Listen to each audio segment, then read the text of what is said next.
No, I wanted to ask you, obviously you have a news background and in the show we see so much news coverage and it's fun seeing Wolf Blitzer there and it's done so authentically in how it's presented. How is it kind of, using your own background and implementing that in the show? It fits so well. Well, we were really committed from day one to trying to build a show that was grounded in reality as much as possible, that felt as authentic as possible.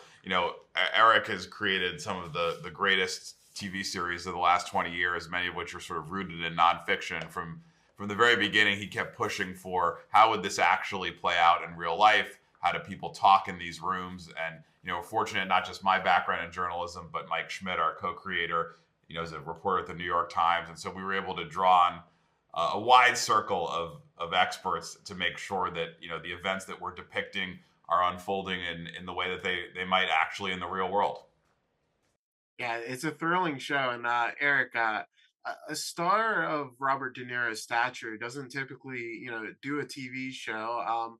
He's done very little TV in his career, and things have obviously changed lately. We're seeing, Harrison Ford, Robert Downey Jr., and like people at their peak doing miniseries, because they're like 5 hour epic shows, like movies now. Just the quality of them, it's crazy.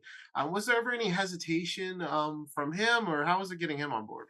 Um, Noah and I had a conversation in late 2021 about our relationship as a country, and also as I think a civilization, because I think it's bigger than just in our country, about our relationship with the truth. And not long after that, I was meeting, coincidentally, Bob, and I told him about our conversation and about a project that we were coming up with based on that conversation, and he was instantly in it. I think that what actors have realized in this sort of streaming universe is that the 5, 6, 10 hour format allows you to take a character into places that you can't take in a 2 hour film. And I think that it was inevitable that would happen, because if you're an actor, you're drawn to characters, and the more complex the character is, the more appealing that character can be. And what Noah and I were able to do in telling a story over 6 hours, the path we were able to put this character on made it, I think, irresistible to Bob, and he never once wavered once he committed. That's great to hear. And now my last question. The show's coming out at a very timely time. We've got political tension. We're seeing airplanes have all kinds of issues like in the show. Do you feel like this is really going to help it connect with the audience? I think that we never could have anticipated exactly the context in which the show would be coming out. We started working on it, 4+ years ago.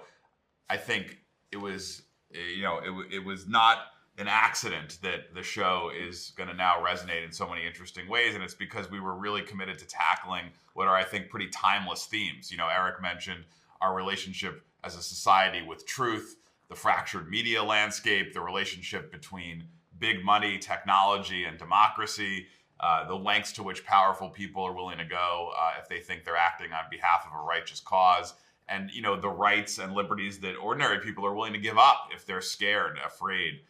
These are things that I think are always interesting, and watching the way it's going to be perceived in the world right now, it's exciting. I think it's a really interesting time for the show to get out there.